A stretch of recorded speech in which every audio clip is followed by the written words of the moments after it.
केते आउ अंडार से गोटे प्रकार तरकारी खाइबा। आज चलतु अंडारे किछि गोटे नुआ रेसिपी बनैबा। नमस्कार, मु रश्मि यूट्यूब रे आपण समस्त को स्वागत। आज मु आपण मानक सहित अंडारे गोटे चटपटा रेसिपी शेयर करी जोटा कि बहुत कम समय रे हो जिवो। एई रेसिपीटी रुटी अपेक्षा भात सहित खाइबा पई बेस भल लागि थाए।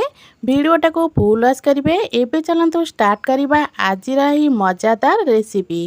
अंडार ही चटपटा रेसिपी बनवाई प्रथमे तो आमको अंडा दरकार। एटी मु 4टा अंडा नहीं, एटी मु सीझा अंडा 4टा नहीं। प्रथमे अंडा को सीझाई देबे, तापर तार खोल बाहर करके एबे आकु एमिति मझिरु 2-2 खंड हिसाब रे काटी देबे।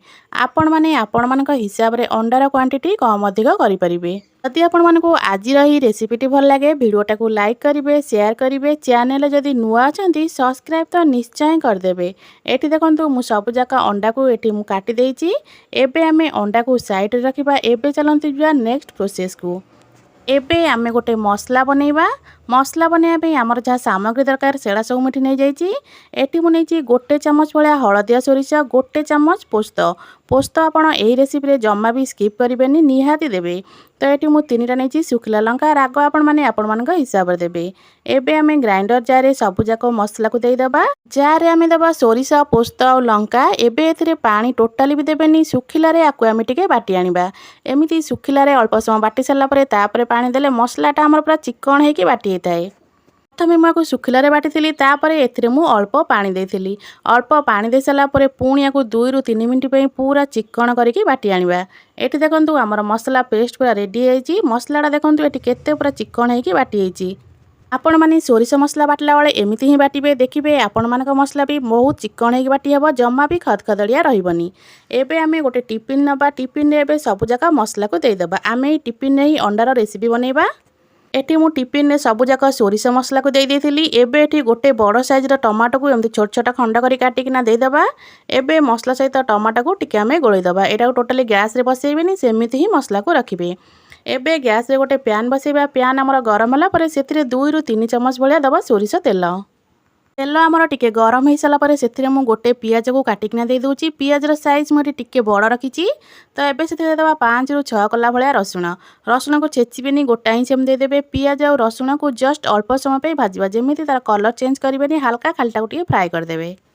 पियाज को एठी आमे मात्र 1-2 मिनिट पर्यंत भाजवा। जेहेतु आमको पियाज रो कलर को चेंज करिवार नहीं, 1-2 मिनिट आमर पियाज रसुण भाजी होगले पियाज आमर हो। आपण माने तो अंडारे विभिन्न प्रकार रेसिपी बनैथिबे। थरे आपण माने अंडार एही रेसिपीटा को निश्चय ट्राए करिवे।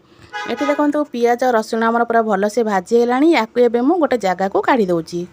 अंडार एही रेसिपी रुटी अपेक्षा भात सहित खाइबा पई बेस भल लागि थाए।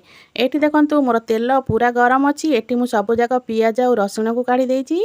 पियाज और रसुण को भल से सब जाक काढी साला परे आमर जो बड़का तेल अछि सेथिरे आमे काटिक रखिथिबा अंडा को देई दबा। एठी मु सब जाक अंडा को देई दउची। अंडा को देला बेले मन रखिथिबे अंडार जो केसर पटटा सेटा को आपण माने सब बेले तळ को देबे।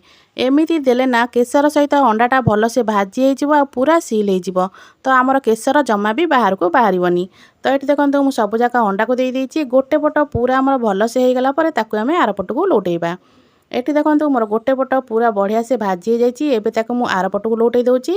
केसर देखंतु जम्मा भी बाहर को बाहरनी, सब पूरा भल से सील हेकी रहिची। अंडा को भाजिला बेले गैस रो फ्लेम मीडियम टू लो रखिथिबे। लो टू मीडियम फ्लेम रे याकु 3-4 मिनिट पर्यंत एमिति एपट सेपट करके भाजिबे। एठी हमर अंडा पूरा भल से भाजी हे गलानी।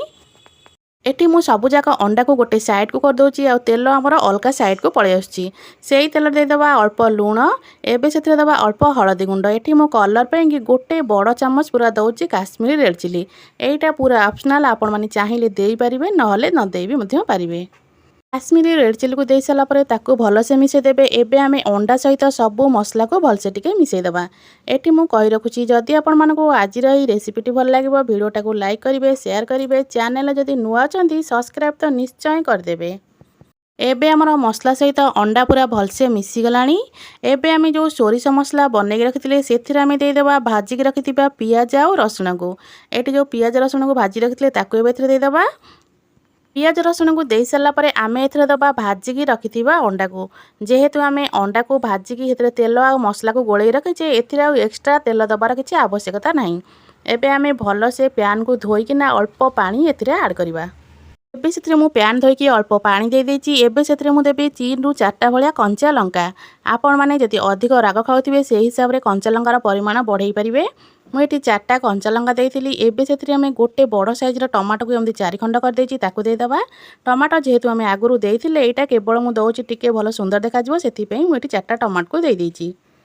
ଟମାଟୋ ଦେଇସାରିଲା ପରେ ସେଥିରେ ଏବେ ଦେଇଦେବା ଅଳ୍ପ ଧନିଆ ପତ୍ର, ବହୁତ ବଢ଼ିଆ ବାସ୍ନା ଆସିବ। ଅଳ୍ପ କଟା ଧନିଆ ପତ୍ର ଦେଇଦେବା। ଯଦି ଆପଣମାନେ ଧନିଆ ପତ୍ର ନ ଦେଇ ଭୃସଙ୍ଗ ପତ୍ର ଦେବାକୁ ଚାହୁଁଥିବେ, ତ ଯେତେବେଳେ ଅଣ୍ଡା ଭାଜୁଥିବେ ସେଇ ଟାଇମ୍ରେ ଅଳ୍ପ ଭୃସଙ୍ଗ ପତ୍ରକୁ ଭାଜିକିନା ନେଇଯିବେ। ଏଠି ଆମର ସବୁ ରେଡ଼ି ହୋଇଗଲା। ଏବେ ଟିଫିନ୍କୁ ଭଲସେ ଆମେ କଭର୍ କରିଦେବା। ଟିଫିନ୍କୁ କଭର୍ କରିସାରିଲା ପରେ ଏଠି ଦେଖନ୍ତୁ ଗୋଟେ ପ୍ୟାନ୍ରେ ମୁଁ ଅଳ୍ପ ପାଣି ଗରମ କରିବା ପାଇଁ ବସାଇଛି। ଏବେ ସେଥିରେ ଆମେ ଏଇ ଟିଫିନ୍କୁ ଦେଇଦେବା। ଟିଫିନ୍କୁ ଏମିତି ଦେବା ଯେମିତି ପାଣି ଆମ ଟିଫିନ୍ର ଅଧା ପର୍ଯ୍ୟନ୍ତ ଆସୁଥିବ। ଯଦି ଟିଫିନ୍ର ଉପର ପର୍ଯ୍ୟନ୍ତ ପାଣି ଆସୁଥିବ, ତ ଯେତେବେଳେ ପାଣି ଆମର ଫୁଟିବ ସେତେବେଳେ ଟିଫିନ୍ ଭିତରେ ମଧ୍ୟ ପଶିଯିବ। ତ ଯେମିତି ଟିଫିନ୍ର ଅଧା ପର୍ଯ୍ୟନ୍ତ ପାଣି ଆସୁଥିବ ସେମିତି ହିଁ ପାଣି ରଖିବେ। ତାକୁ କଭର୍ କରିକି 20ରୁ 25 ମିନିଟ୍ ପାଇଁ ଆମେ ୟାକୁ ଷ୍ଟିମ୍ ହେବା ପାଇଁ ଛାଡ଼ିବା।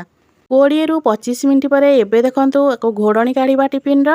ଏବେ ଦେଖନ୍ତୁ ଆମର ପ୍ରସ୍ତୁତ ହୋଇଗଲା ବାମ୍ଫ ଦିଆ ଅଣ୍ଡା ତରକାରୀ। ଏହି ରେସିପିଟି ବନେଇବା ବହୁତ ସହଜ। ଏହି ରେସିପିରେ ନା ଆମକୁ ମସଲା କଷେଇବାର କିଛି ଟେନସନ୍ ଅଛି, ନା ଆମକୁ ବହୁତ ସମୟର ଆବଶ୍ୟକତା ଅଛି। ତ ବହୁତ କମ୍ ସମୟରେ ଏବେ ପ୍ରସ୍ତୁତ ହୋଇଗଲା ଆମର ବାମ୍ଫ ଦିଆ ଅଣ୍ଡା ତରକାରୀ। ଆପଣମାନେ ଯେତେବେଳେ ଏହି ରେସିପି ବନେଇବେ, ଅଣ୍ଡାକୁ ଯେତେବେଳେ ଭାଜିବେ ସବୁବେଳେ କେଶରକୁ ତଳପଟକୁ ଦେଇକି ଭାଜିବେ। ତରକାରୀ ଆପଣମାନଙ୍କ ସରିଲା ପରେ ମଧ୍ୟ କେଶର ଆମର ଜମା ବି ଭାଙ୍ଗିବନି। ଏଠି ଦେଖନ୍ତୁ ମୋର ତରକାରୀ ପୁରା ସରିଯାଇଛି, କିନ୍ତୁ କେଶର ଆମର ସେମିତି ହିଁ ଅଛି, ଜମା ବି ଅଣ୍ଡାରୁ ଅଲଗା ହେଇନି। ଅଣ୍ଡାର ଏହି ରେସିପିଟି ରୁଟି ଅପେକ୍ଷା ଭାତ ସହିତ ଖାଇବା ପାଇଁ ବେଶ ଭଲ ଲାଗିଥାଏ। ଆଶା କରୁଛି ଆପଣମାନଙ୍କୁ ଆଜିର ଏହି ରେସିପିଟି ବେଶ ପସନ୍ଦ ଆସିଥିବ। ଯଦି ଆପଣମାନଙ୍କୁ ଆଜିର ଏହି ରେସିପିଟି ଭଲ ଲାଗିଥିବ, ଭିଡ଼ିଓକୁ ଲାଇକ୍ କରିବେ, ସେୟାର କରିବେ। ଚ୍ୟାନେଲ ଯଦି ନୂଆ ଅଛନ୍ତି ସବସ୍କ୍ରାଇବ୍ ନିଶ୍ଚୟ କରିଦେବେ। ଜୟ ଜଗନ୍ନାଥ।